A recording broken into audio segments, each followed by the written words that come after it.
Jacqueline, Tina, and Mike. I also want to thank all the volunteers. Without the volunteers for Founders Day, we couldn't put this thing on. Thank you.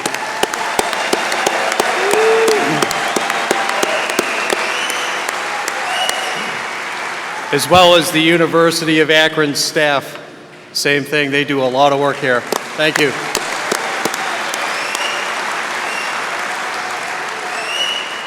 Again, I am Jeff Cape and I am an alcoholic. I get the honor to introduce Sheldon. We just started to get to know each other today. And on the phone a lot the last month or so.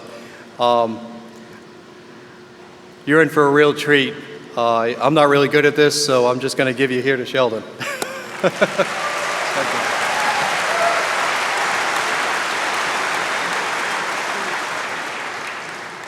Can we just take a second and get centered inside ourselves, and then we'll begin with the serenity prayer.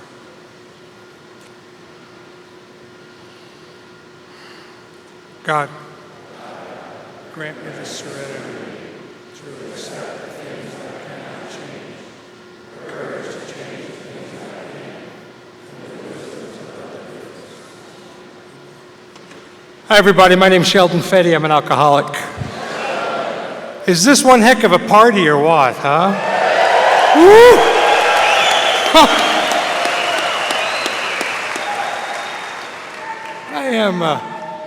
I am always honored and delighted to serve Alcoholics Anonymous, and I get the privilege to tell my story from time to time. But here, I'm humbled. I'm always humbled, but here a little more. The reverence and the honor for the things that happened here 82 years ago that allowed a guy like me, to come into Alcoholics Anonymous and to be able to put together the pieces of a broken life in a way that makes absolutely no sense. To essentially be living a dream. A guy that wanted to kill himself, a guy that had no hope, a guy that couldn't see the next 30 years of his life, and if those 30 years were going to exist, my God, they were going to be painful and they were going to be brutal, and I didn't want nothing to do with it.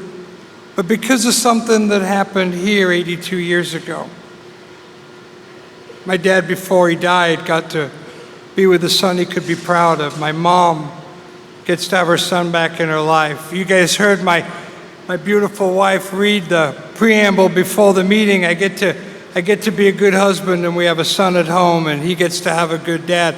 And all of that is because of two guys that hung out together not so far from here and helped each other get sober and realized that if they were going to stay sober, it couldn't be about them. It's not about them. It had to be about the next guy.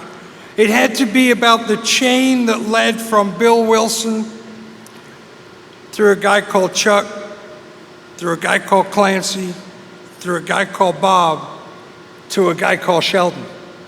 And for that reason, I get to be here tonight. And I'm grateful and I'm humbled to get to share my story with you. And that's about all the serious stuff we're going to hear. I was born in a town called Leeds in the north of England. I know I don't sound like that now. I've lived in America for over 30 years, but I was born in the north of England in this town called Leeds to two people who are not alcoholic. My dad, I asked him, I said, "Why don't you drink, Dad?" And he said, "Because life is fun and it dulls my ability to enjoy the people around me."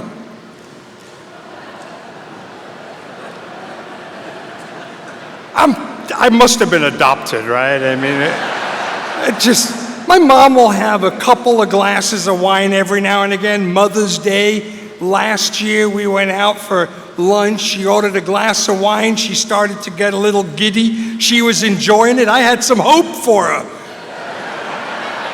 She had a second glass, got halfway through that glass, and then was like, oh, This is getting a little scary, and pushed it away. I couldn't focus on anything else for the rest of the lunch. Not alcoholics. If being born into an alcoholic family somehow gives you some extra panache in Alcoholics Anonymous, I fail on that account. I fail miserably on that account. But my dad, when I was 2 years old, my dad and mom got divorced. My dad left. And we were a middle-class Jewish family living in a Jewish neighborhood. And we left that Jewish neighborhood and we moved to a non-Jewish neighborhood. And I hated my dad, and we'll talk more about that in a little bit. But I hated him. It was the worst thing he could have done for me in my life. I hated that guy. And I hated my mom for letting him go. And I hated my brother, and I hated my life. If I knew you at the time, I'd have hated you. But I was 9 years old living in that non-Jewish neighborhood, feeling like an awkward Jewish kid, a round peg in a square hole, short and fat and ugly from a broken home. Back then, this is, 47 years ago, divorce wasn't as popular as it is today. We were the outcasts and the oddballs in that little Jewish community, and I didn't like my life very much. I was 9 years old, and this kid, Barry, asked me if I wanted to go have a drink with him. Now, Barry was 2 years older than me, which meant he was cool. I would have done anything Barry asked me to do. I'm glad he asked me to drink, or who knows what direction my life might have gone in, right? But he did. He asked me to drink, and we went in this little wooded area behind the liquor store with a bottle of Old English apple cider, and Barry took a drink and gave me the bottle, and I took a drink, and something happened right then that was going to happen almost every time that I drank from that day till the day I had my last drink. I puked out of my nose because I'm a nose puker. I'm not very good at drinking. If being good at drinking large quantities of alcohol and being able to hold it together is somehow another prerequisite for membership in our fellowship, I fail on that account too. Some of you guys and gals are the big, like super drinkers. You carry a fifth in your back pocket. And you got the warm vodka in the glove box, and you drink, it's in your backpack at school. You're drinkers. When you drink, if you're musicians, you play guitar better drinking than you do sober. If you're pool shooters, you shoot pool better than you do drinking. Than when you're sober. You can hit on people of the opposite sex better when you're drinking than when you're sober. God help us all. You can drive better when you're drinking than when you're sober. I'm not that guy. I'm not a good drinker. I am a pee on the couch and hit on your mom kind of drunk. That's who I am. That's who I am. The big book says that when we drink, we are often dangerously and disgustingly antisocial. Some of you are dangerous. I'm just disgusting. But I go in this wooded area with this kid, Barry, and I take the hit on this bottle of Old English apple cider, and I tell you I'm awkward, and I don't like my life, and I'm short, and I'm fat, and I'm Jewish in a non-Jewish area, and my parents are divorced, and I'm uncomfortable, and enough of that Old English apple cider settles down inside of me to where I get the effect, and none of this really happened, but it felt like. It felt like at a visceral level, it felt like I grew a couple inches. Felt like I lost 10 or 15 pounds. Felt like my parents got remarried. Felt like my foreskin grew back. I just want to make sure you're listening. Because you never know, I might say something important. It's unlikely, but anything's possible. But really what happened was that for the first time in my life, I felt a sense of freedom. For the first time in my life, I felt like I could breathe. I didn't even know how wound tight I was until that beverage alcohol settled down inside me, and I knew I'd found a magic elixir that I was going to drink as much as I could and as often as I could from that day until the day I took my last drink. Now, when you live at my mom's house, you can't drink every day at 9 years old. I probably drank 2 or 3 more times that year, 3 or 4 more times the next year, but by the time I was 13, 14 years old, I was drinking something, taking something, doing something every single day of my life as much as I possibly could. And I have to tell you, I loved it. I loved it. I remember when I was 16, I moved from England to Southern California. My dad had moved from that town we were living in to London, London to Canada, snuck over the border, married an American girl, and was settled in Southern California, which paved the way for me to move to Southern California, and I was scared to death. I didn't know if Americans drank. Turns out you do. And I found my group in Southern California, settled right in with them, and I continued the party, and I loved it. I loved everything about it. I loved the fact that I could make instant friends by walking into a place and finding out who are the people that drink and party like me. Instant kinship. And I didn't care if I liked them or liked me, they liked me. As long as we were drinking together, it seemed like it was magical. I remember things in pictures. And I don't know if you guys remember things the same way, but I remember things in pictures. I remember being one time at the Shoreline Amphitheater for a band called the Grateful Dead. And it was kind of a misty day. It wasn't really raining, but it was lightning. Shoreline's just outside of San Francisco, and I've drank plenty of booze, and I'm on 4 hits of window pane, and the band starts to play. And Bobby Weir yells out, "It looks like rain." And I had a spiritual experience, the likes of which no 12-step call has ever given me. I heard a guy one time say from the podium, and I know why he said it, it's a misquote out of the Big Book of Alcoholics Anonymous, but he said one time that his best day drinking was not as good as his worst day in AA. And I'm thinking, what were you drinking? Because I had some magical times drinking, and I've had some tough times here in Alcoholics Anonymous. We've had some terrible things happen to us that because of this program and the principles laid out and good sponsorship and the connection to a power greater than myself that I have found here, I've been able to weather those things. But my wife and I, we've been pregnant 5 or 6 times and have 1 child. Those are bad days in Alcoholics Anonymous. My father passed away while I was sober. That was a bad day in Alcoholics Anonymous. And that's the tip of the iceberg of some of the difficult things we've had to weather here in this program. But I love drinking, and I had some amazing times out there. But something happened that I never imagined would. I was about 22 or 23 years old. And somehow what started to happen was I started to get in more trouble drinking than the fun that the drinking was giving me was worth. It seemed like I was paying a price for the booze that was greater than I wanted to pay, and it became time for me to stop drinking. And I'd always said, maybe you'd said this too from time to time, I'd always said, I can quit if I wanna. I just don't wanna. That was one of my favorite catchphrases that I would use. I had another one too.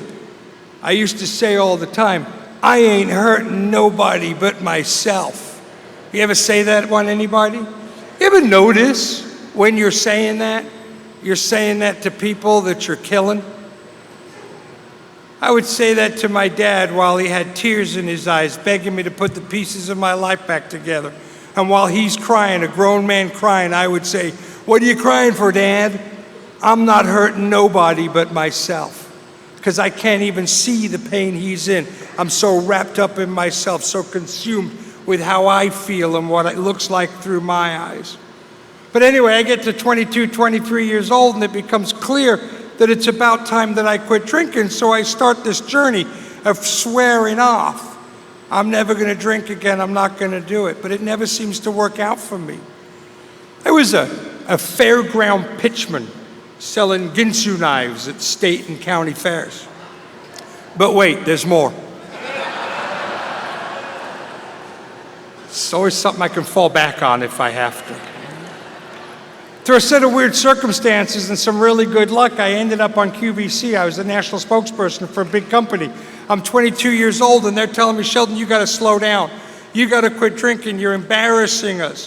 When we go out into our customers and we take them out for dinner, you're drinking too much and you're getting sloppy, and you're only a kid, for crying out loud. You got to slow down and quit drinking so much. And I would tell them I will. I swear I will. 23 years old, they fired me from that job. They told me that, well, I know why they fired me. We always know, don't we? There was a guy there called Bernard, and he hated Jews. That's why they fired me. Anti-Semites are everywhere. They said it was because they didn't think it was appropriate for them to have an alcoholic, drunken crack addict as their national spokesperson. But I knew the truth. I knew the truth. They fired me from that job. I got another good job. That other good job asked me to stay sober. They said, can you just not drink Monday through Friday? Can you just not drink Monday through Friday? We don't care how messed up you get on the weekends. Can you just stay? And I said yes, because it was a good job. I wanted the job. It was worth it to me for me to not drink Monday through Friday to keep that job. I wanted that job. On Monday, I meant it. By Tuesday, it seemed like a lot to ask. On Wednesday, I thought to myself, they'd never know. On Friday, I said, I was looking for a job when I found this one, pal. I lost that job too. By the time I was late 24, 25 years old, I was sleeping on a friend's couch. I had nowhere to go. It was hard for me to get a job. I'd get a job, lose a job, get a job, lose a job.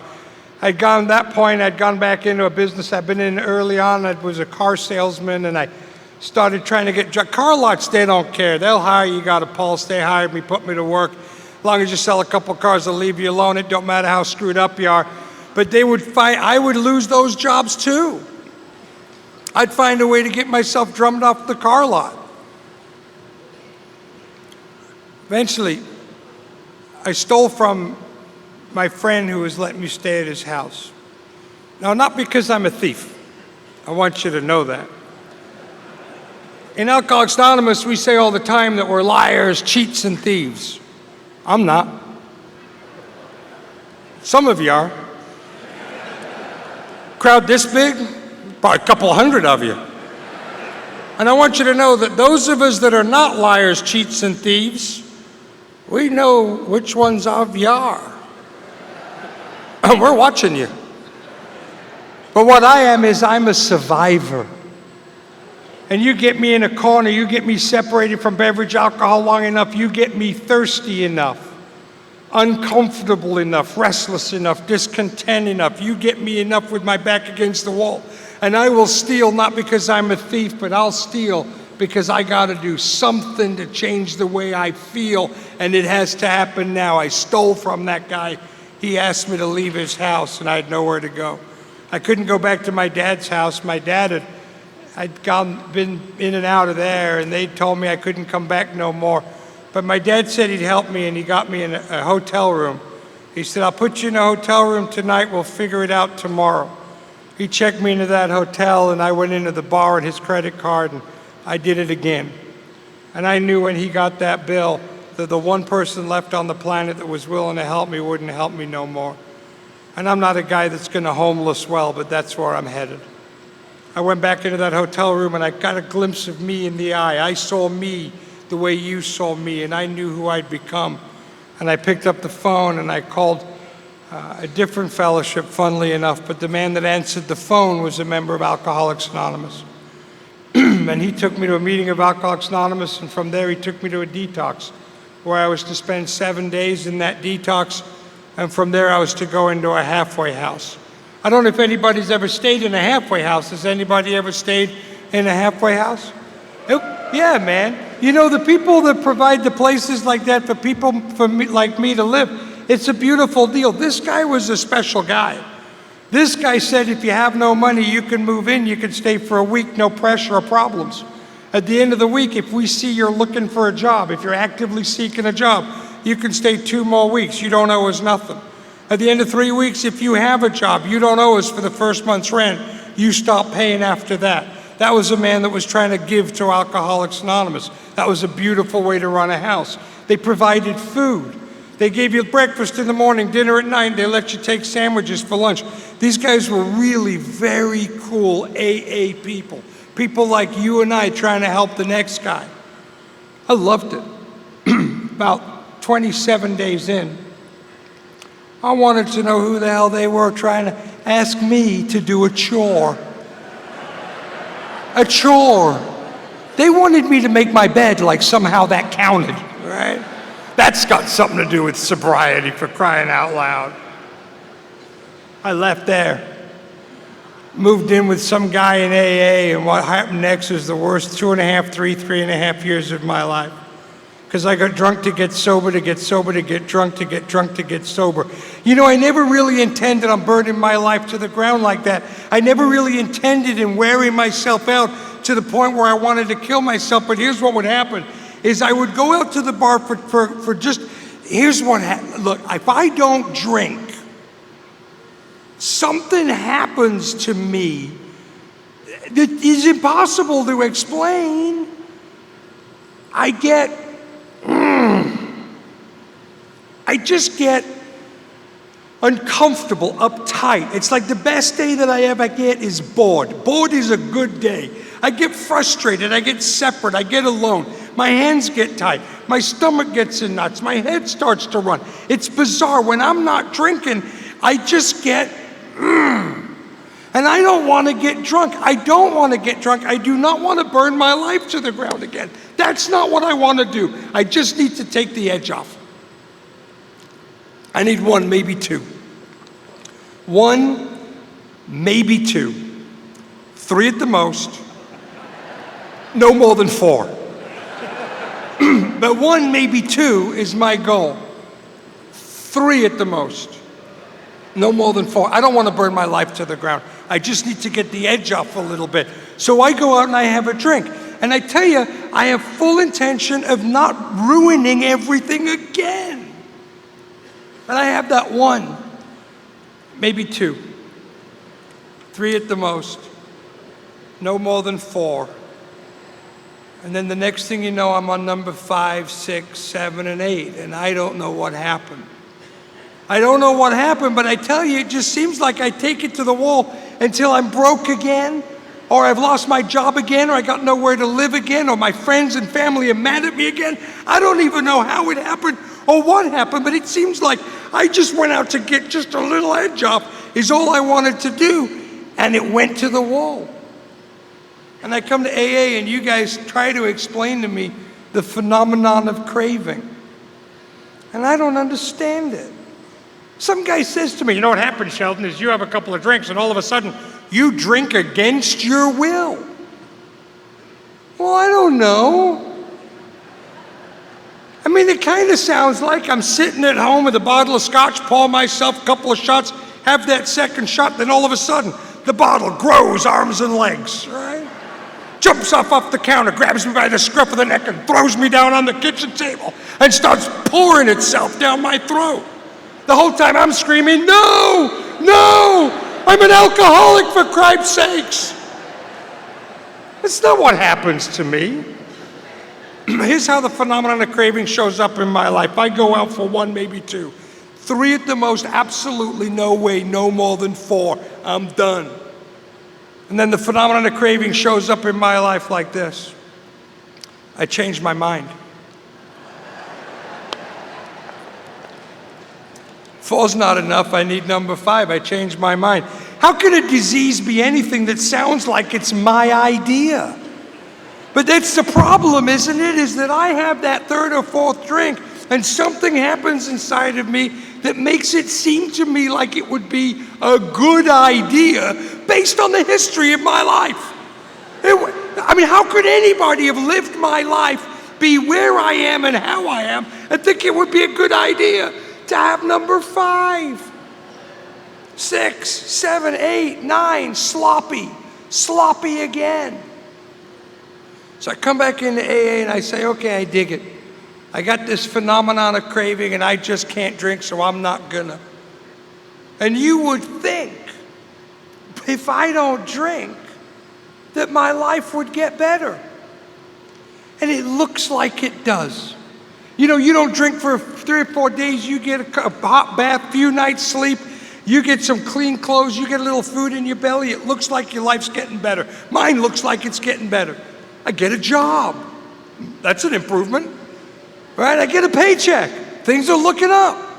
I get myself a $500 or $1,000 car. I'm mobile again. From the outside looking in, it looks like my life is getting better. My dad and my mom are like, yeah, he's gonna do it this time. He got an apartment, his own apartment with a key. He showed up for dinner on Sunday, sober. They're rooting for me because my life looks like it's getting better, but on the inside, it doesn't feel like that. On the inside, in a state of abstinence, it feels like my life is getting worse. It feels like I'm just on edge. I just don't see the joy in life. The best day I have is a boring day. The worst day I have is where I know what you're thinking.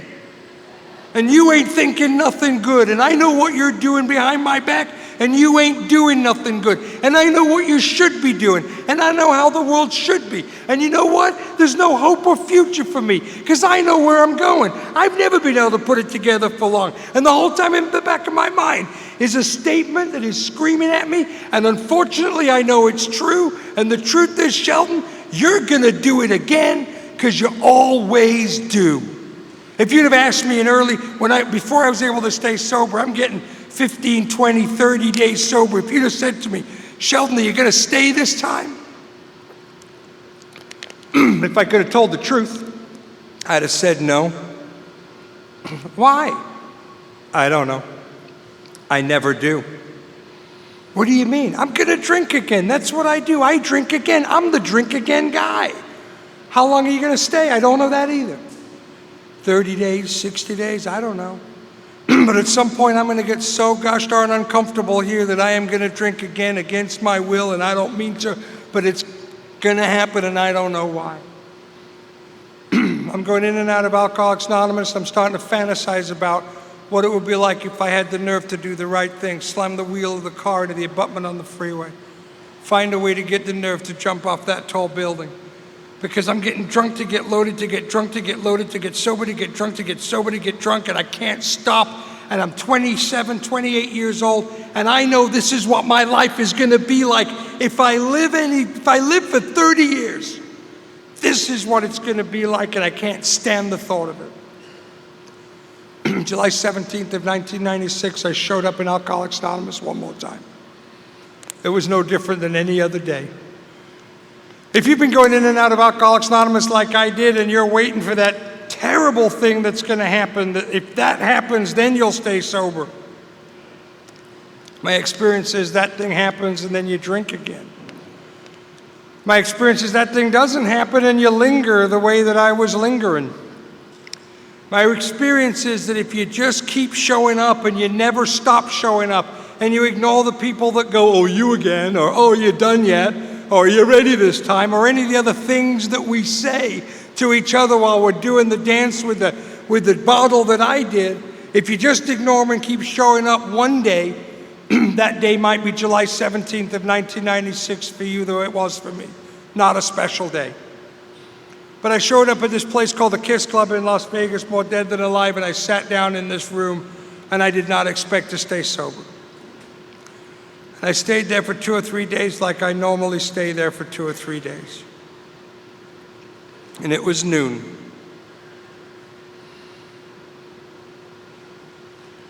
And on noon, at the noon meeting at that club, and approximately thereabouts the 19th, 20th, or 21st, a man came into that meeting that doesn't always go to that meeting.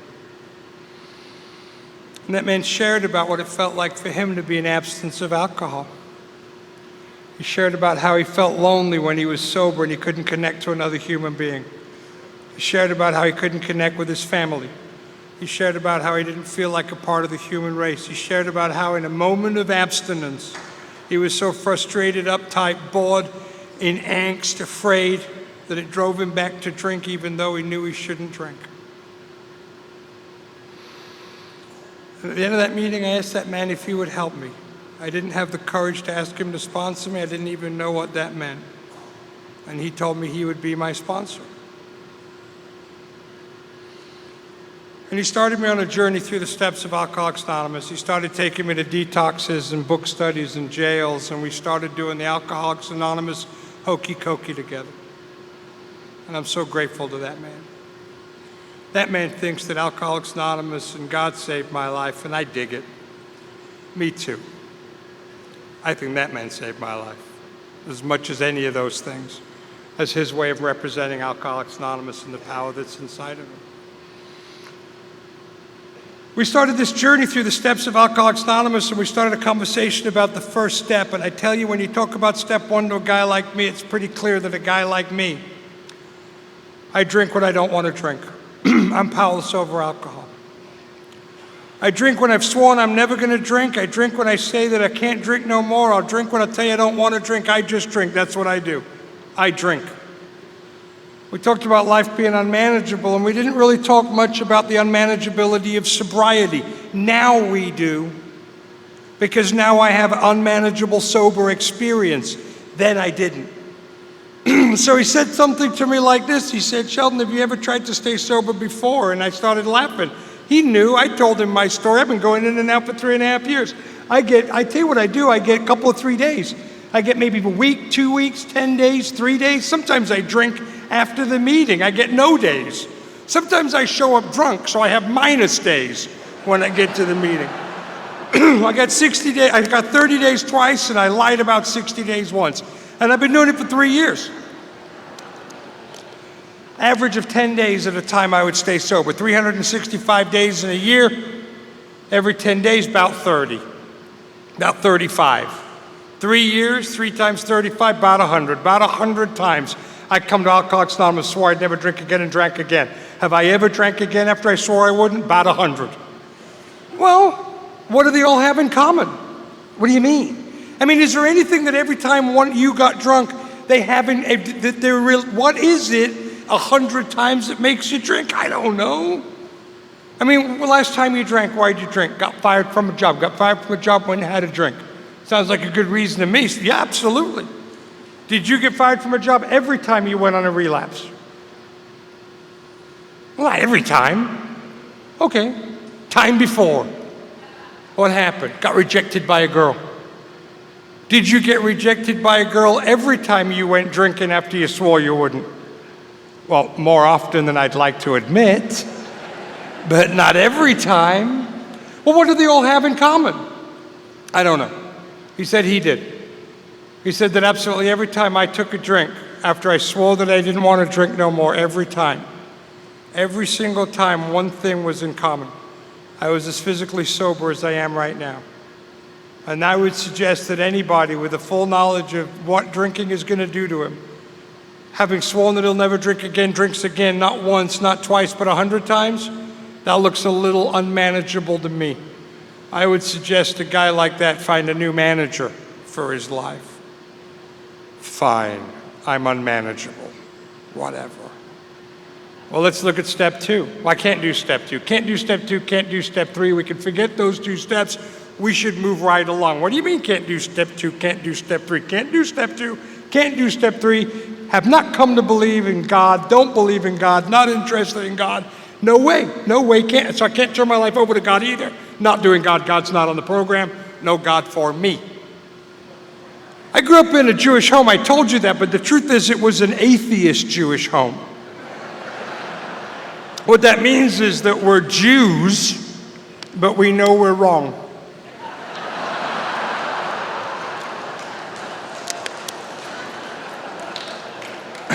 The only people more wrong than us were our crazy Christian neighbors. I want to point out that some of you laughed at the Jew joke. You did not laugh at the Christian joke. You have work to do, and you should call your sponsors immediately after the meeting.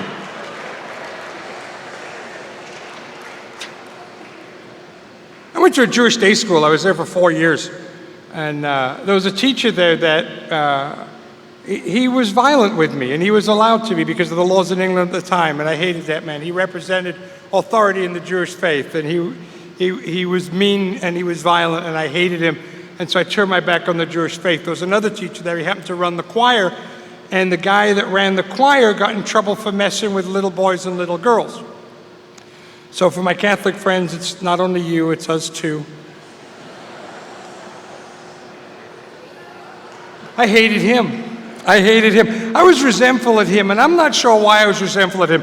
I know it was about his sexual proclivities, but I'm not sure if I was resentful at him because he was messing around with little girls and little boys, or if it was because he never hit on me, and it was my first ever rejection. And I've done a lot of work on that, and I'm still to this day not really sure what it is that I hated him for, but I hated him anyway. So I hate the Jewish faith. I've turned my back on the Jewish faith. I can't do the Jewish faith, and I can't do a Christian faith. Imagine if you happen to be Christian, imagine if you were getting sober, for example, in a Muslim country. And when the people in the meeting said, God as he may express himself in our group conscience, you'd know who he meant. And you couldn't do that, and I couldn't do that. I was stuck. I couldn't do step 2, not doing step 2. My sponsor took me to the big book of Alcoholics Anonymous, over to page 47, and he said, let's read this question together.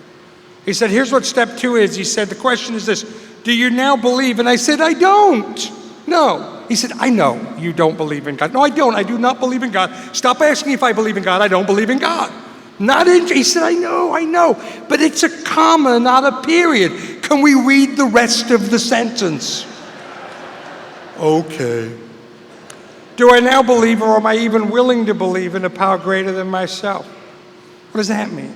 Are you even willing to believe? I mean, I know you don't believe it, but are you willing to believe that maybe, just maybe, perhaps there might be a God? Is it possible that there might be? I don't believe, I know you don't believe in God, but is it possible that maybe there might be a God? Is it possible that perhaps, maybe, it's unlikely, I dig it, if pushed, you'd say no, but is it possible that maybe there might be a God? Maybe, might be, I don't know. I suppose, I mean, holy mackerel. Is it possible that maybe there might be a God? I mean, there isn't, right? I don't believe. I don't have to believe. I don't believe in God. I dig it. You don't believe in God. But is it possible that maybe, perhaps, there might be a God? Well, I don't believe in God. It's okay if you don't believe in God. I don't believe in God.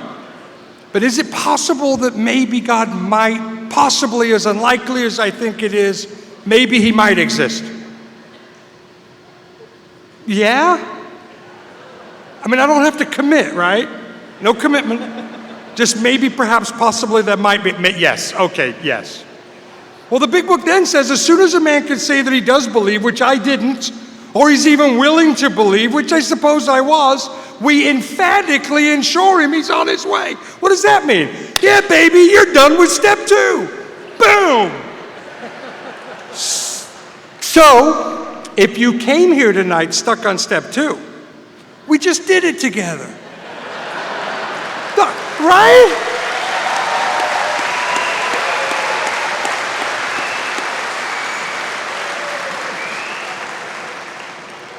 The whole room just did a second step. I said, what do I do now? He said, say the prayer. What? Say the prayer. Would you say the prayer? Just get on your knees and say the freaking prayer. So we said the prayer. Now what? Write the list. Write the list. Just write the list. Write the list and share the list. Write the list, share the list. Stop it. Get up the debating team. Do the work. Don't worry about 6 and 7. Nobody understands 6 and 7. 8 and 9? I said, they're expensive. He said, nah. They don't want your money. Really? Yeah. They want their money back.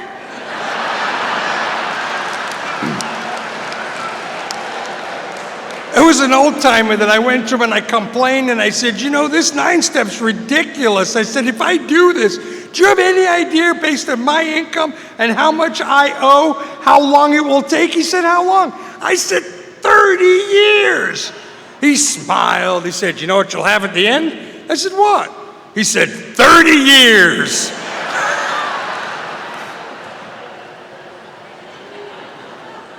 "10 and 11. Those are so confusing that there are people here tonight that think they're doing 10 when they're really doing 11. Those of you, some of you are kind of laughing a little. Those of you that aren't, get with someone that's laughing. They'll explain to you what I mean. But it's not that complicated, and it's not that confusing, and it's not make sure the comma's in the right place, and it's not make sure every I is dotted and every T is crossed. The steps are a process to take a guy like me on a spiritual journey to have what in step 12 is this awakening that will put me in the presence of a God that I don't even believe exists. It's not mechanical. There are mechanics to it. It's not this solid, locked-in process, although there is a process to follow. I believe that God exists in the gaps and in the spaces and in the mystery, and that's where you find the magic, and that's where God lives. Which is why in this room tonight, out of the few thousand people that are here, I'll bet you if we all went into a corner and we wrote out the process we do for 1, 2, and 3, and then we wrote a little chart that showed how we do 4, and then we talked about how we do 5 and what 6 and 7 means to us, and what our own 10 and 11 looks like, and what we do in step 12. If we were to write all that out, there'd be 100 different versions of the same thing. Because we take a private, personal journey together at the same time, hand in hand, alone from being an alcoholic that has no faith or no belief into the presence of God to find a power greater than ourselves that will allow us to stay sober one day at a time, which is the amazing miracle that exists here in Alcoholics Anonymous within a framework written down by Bill Wilson all those years ago. But what an amazing thing it is that we get to do together.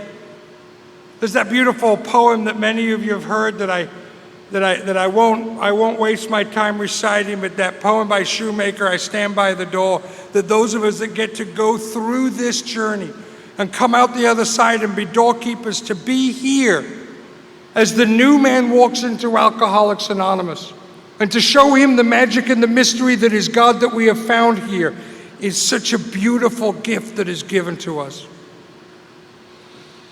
I want to share a piece of my 4th step with you. I want to take a few moments to share with you something that has been a 20-year journey that I know that I'm still on, that I have not yet completed. I'm still on the path. But so far, the journey on the path has been life-changing for me, and I want to share it with you, and it is the journey of reconciliation between me and my father. My father left when I was 2 years old, and he was the first name that appeared on my inventory.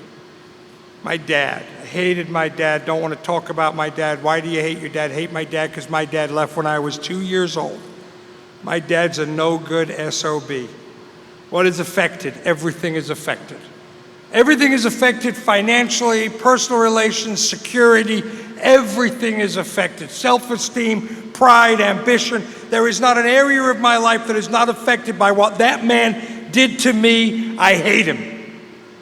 He ruined my life. It was the single worst thing that ever happened to me. It was the thing that sent me down the road into alcoholism. I hate him.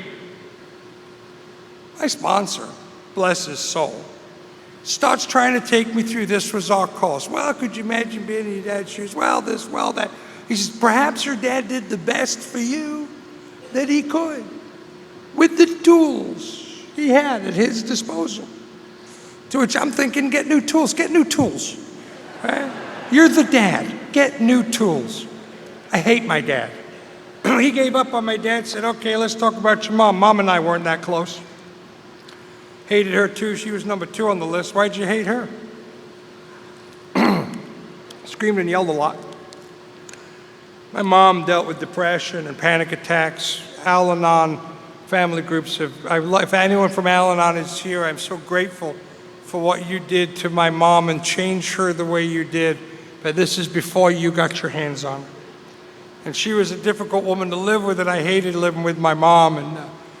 And she'd scream and yell a lot, and she just, it just was difficult. It just was difficult.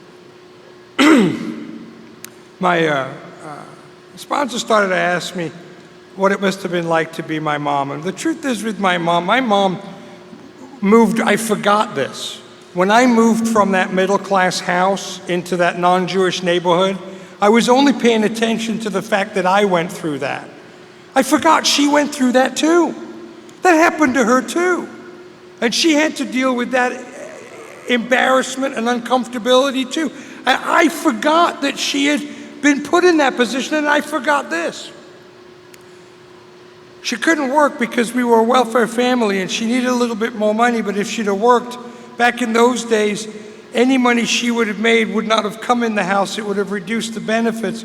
So she had to find an under-the-table job to support the family. So what she did was she went to her high school friends and asked them if she could be their domestic. She humiliated herself and went into the homes of the girls she'd gone to high school with and asked if she could become their maid. And I wasn't grateful for that, because I would play with those kids in those houses. And when my mom showed up to clean the house, I'd be embarrassed. And I'd either ignore her and pretend she wasn't my mom, or I would make the friends leave. Come on, let's go do something else. I couldn't imagine what it would have been like to be her in those shoes. And if I put myself in her shoes, how might I have reacted? I have a hangnail, and I'm not a good guy. You put any pressure on me when I can't have a drink to take away the feelings that are generated, I'm a jerk. I don't react well to pressure or pain, and I couldn't expect my mom to react any different than she did. And we go through this process with my mom, and I start to imagine what it must have been like to be her. And I start to think about how I disrespected her, and how I didn't give her the peace, the gratitude, how I didn't show her. I was a terrible son based on the way that my mom lived to try and raise us boys. I didn't immediately fall in love with my mom, and I didn't immediately forgive my mom for all the things that were said and done, but a little crack in the veneer appeared. I started to see my mom in a different light, and I started to imagine maybe it would be possible that I'd be able to get a relationship with my mom again, and I have, and it's taken a long time. And it may not be your ideal, perfect relationship that you have with your mom, but it's the best relationship me and my mom have ever had. And I'm grateful for that. Then he says, what about your dad? I don't want to talk about my dad anymore. I thought we were done with my dad. But my sponsor's like a spiritual ninja. They tease him and they make Yoda voices when he gives direction. He just has this way, and he says, well, let's talk about your dad again. What do you think it was like for your dad to live with your mom? I don't know. What do you mean you don't know? You have bet your life. You have blamed everything in your existence on the way that your dad left. What do you mean you don't know? He said, is it possible that your mom was difficult to live with before your dad left? It wasn't created by that, maybe exacerbated, but not created. And is it possible your mom was difficult to live with? I don't know. Is it possible that your dad suffered the way that you suffered with your mom's untreated Al-Anon personality traits and character defects? And is it possible that your dad found himself in a marriage that was uncomfortable? Well, the truth is that in the early 1970s, in a small Jewish community, in a small town in the north of England, when conscription was still going on and my dad was being sent away into the Air Force, that they did meet quickly and marry quickly. And my dad didn't know my mom very well when they got married. That is true. Is it possible he came home from the Air Force and was surprised by the woman he had married? I don't know. Is it possible that he came home one day and she said she was married with your older brother and he would have left and he wanted to leave, but he didn't leave because she was pregnant, so he stayed to do the best he could? Is it possible that when he was 2 years old and he was able to be, maybe Dad could leave and just send money, and Mom could raise your brother by himself, he would have left, but she got pregnant with you, so he stayed. Is it possible that your dad stayed in that marriage 5 years beyond the time he would want to, until he couldn't stay no more? Is it possible that your dad did the best that he could with the tools he had at his disposal? Is it possible that when your dad left, I hated my dad because he didn't just leave us and stay in town and be a part-time dad in town. He left and went to London, which might as well have been it was 200 miles away, might as well have been 1,000 miles away. Then he went to Canada and California. I was mad because he ran so far so fast. Is it possible, he says, is it possible that your dad left so far so fast so he didn't have to defend his own character at the expense of your mom's? So he left town altogether to let her keep her dignity. Left his mom and dad never to live in the same town as them.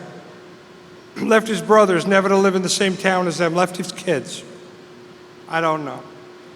You don't know. I don't know. Is it possible? I guess it's possible. I don't know if it's true, but I guess it's possible. I never imagined for a minute that my dad was entitled to any happiness. What did I do wrong? I assumed that my father got married and had kids, and if it wasn't good for him, he should stay and suffer and be miserable no matter what the expense was to him. He was supposed to stay and be my dad, and because of that was not entitled to any happiness, because I'm selfish and self-centered. He said, what would you have done if you were your dad? What would I have done? I left home at 16 years of age, signed on welfare, told some lies to get a check because I couldn't stand the idea of living with her for one more minute. What would I have done? I came home, she says she's pregnant with the first kid. I say, good luck to you, lady. And I split and run out the door. What would I have done? I don't immediately fall in love with my dad, but the veneer's cracked and the relationship starts. My dad and I are very similar. We form a good friendship quickly, and he comes back into my life in a hurry. My son's born, and my dad moves into Vegas. Could have gone anywhere. Moves to Vegas to be near me and my wife. He's in love with my wife and my son. And our relationship becomes amazing again. A few years go by. He meets a woman in England, and he decides to move home to England. And again, I don't care whether or not my dad has any happiness. I believe he's leaving again, doing it again, and I go right back into resentment. Now he's hurting my son. His grandson, my son's in love with him, and he's doing it all over again. And it's the same story. There goes Howard one more time. Again, I don't care for a minute whether or not he has any happiness. The resentment comes back. In the process of it, this is funny, I haven't told this story since there's been new developments, but in the process of it, as he leaves, we had some property together, and he'd gotten some liens on that property and cost me thousands and thousands and thousands of dollars, about 20 grand. So not only is he leaving, but and listen, you mess with me, mess with my wife, I hate you. Mess with my money? That's a whole nother problem right there, pal. And he messed with my money, and I hated him again. Screaming at my sponsor, that son of a... You should never talk, it's your fault. You talked me back into having the relationship. I think you owe me the money.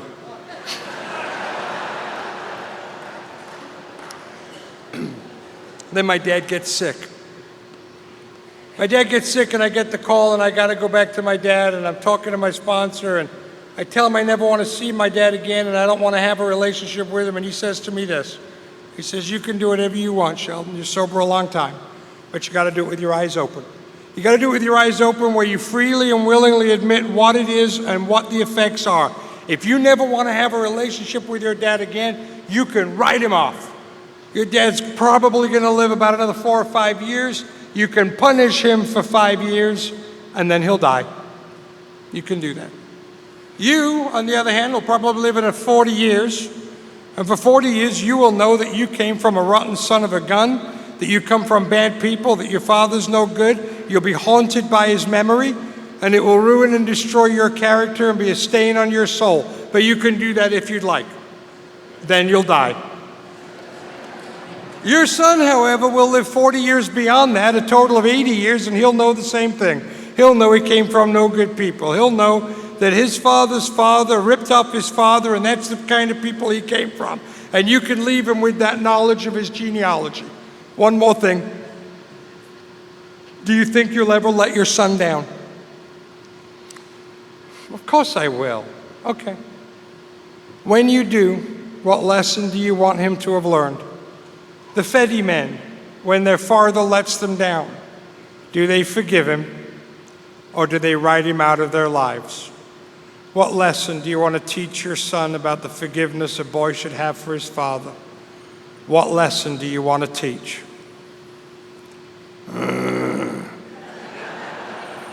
I got to make amends to my dad. And I don't know how to do it. Now I know the truth. The truth is my father did the best he could for me with the tools at his disposal. But to go and tell him that feels like I'm going to say, Dad, listen, you know what? I love you. It's not your fault. It's not your fault you weren't good enough to be my father. I wish you had better tools too, Dad, and I forgive you for being too weak, too stupid, too selfish. It's not your fault.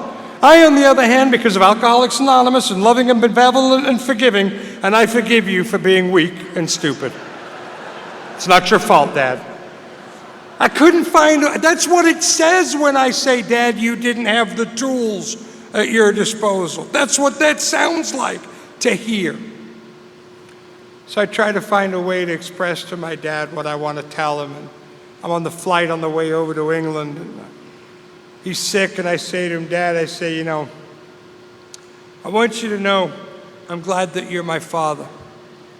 He said, what do you mean? I was a lousy father, which he was. He's not stupid. He knew it. But if he didn't know it, I had told him many times, you're a lousy father. So he knew what I felt. I said, Dad, that's not what I mean. Dad, I have an amazing life today. And I have that life today because of who I am, and I have a great sales ability. And Mom's not a salesman. You by your genes, you gave me that DNA, and then you handcrafted that together when I was a child. You taught me my skill that has afforded a beautiful, beautiful standard of living for my family.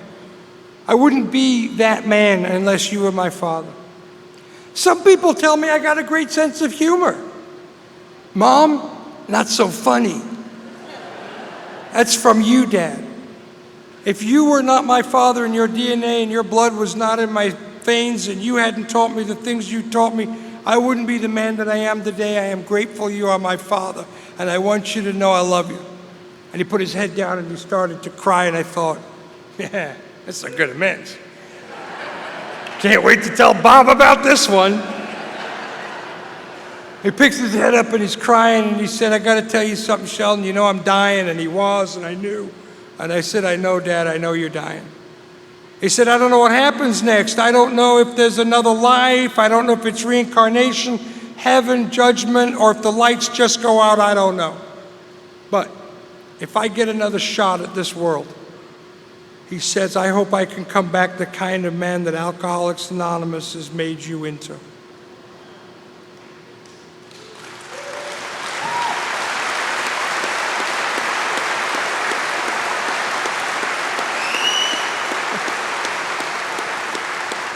And that's all that I ever wanted, was to feel the love and respect of my father. It's all I ever wanted, and I didn't know I was making that trip for me. I thought I was making it for him, but God sends me all the time. Sheldon, you don't know nothing.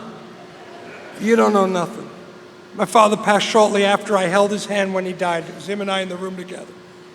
And he left this world, and I'll tell you that now when I hear those songs that remind me of my dad, I smile and they bring joy to my heart. They would have brought anger and poison. When I smell the smells or see the sights, or I think about him with love and kindness and gratitude, not anger and venom as I would have.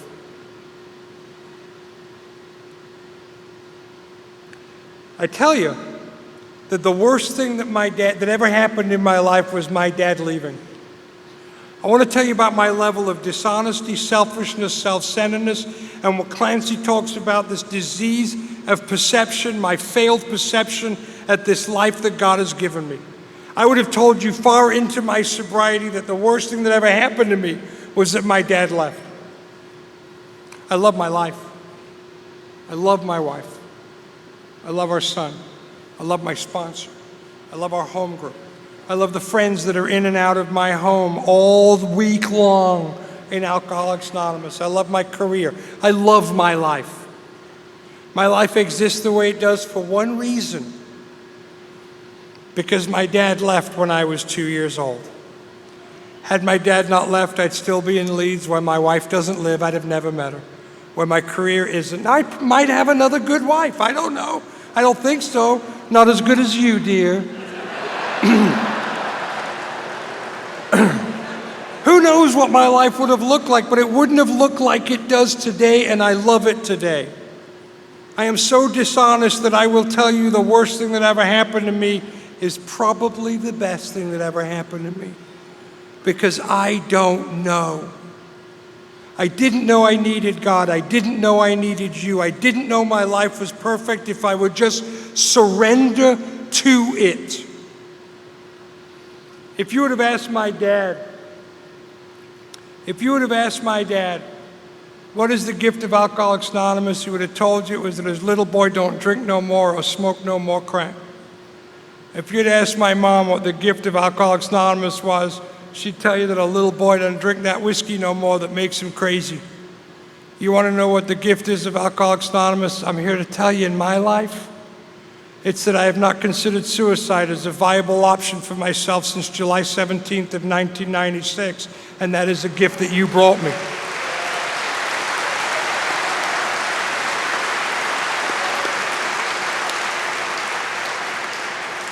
Did I mention I don't drink no more? I love Alcoholics Anonymous. I'm so grateful to be here with you at this most beautiful weekend where we celebrate the birth of the program that saved my life. It is with respect, with reverence, and with gratitude, I thank you for my life.